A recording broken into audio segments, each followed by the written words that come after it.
In my prosperity I said, I shall never be moved. Moab settled on his lees. He hath not been emptied from vessel to vessel. Give a man wealth, let his ships bring home continually to rich freights.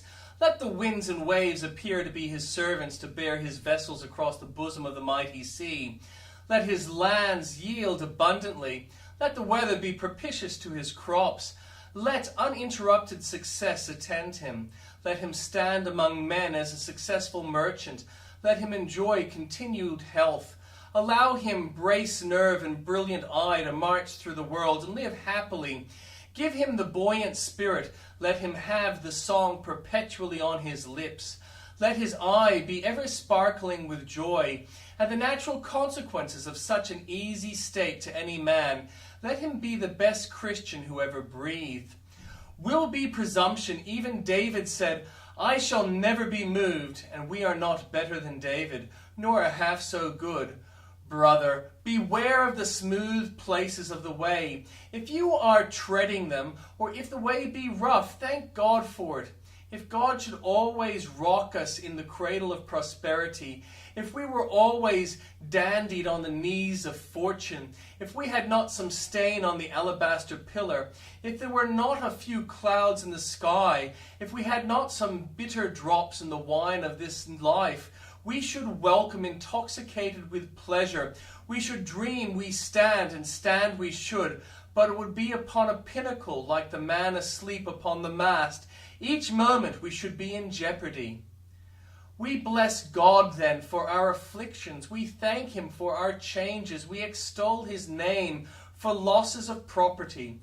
For we feel that had he not chastened us thus, we might have become too secure. Continued worldly prosperity is a fiery trial. Afflictions, though they seem severe, in mercy oft are sent. Man is of few days and full of trouble. It may be of great service to us before we fall asleep to remember this mournful fact, for it may lead us to set loose upon earthly things. There is nothing very pleasant in the recollection that we are not above the shafts of adversity, but it may humble us and prevent our boasting like the psalmist in our morning's portion, My mountain standeth firm, I shall never be moved. It may stay us from taking too deep root in this soil, from which we are soon to be transplanted into heavenly garden. Let us recollect the frail tenure upon which we hold our temporal mercies. If we would remember that the trees of earth are marked for the woodman's axe, we should not be so ready to build our nests in them. We should love, but we should love with the love which expects death, and which reckons upon separations. Our dear relations are but loaned to us, and the hour when we must return them to the lender's hand may be even at the door. The like is certainly true of our worldly goods. Do not riches take themselves wings and fly away? Our health is equally precarious, frail flowers of the field. We must not reckon upon blooming forever.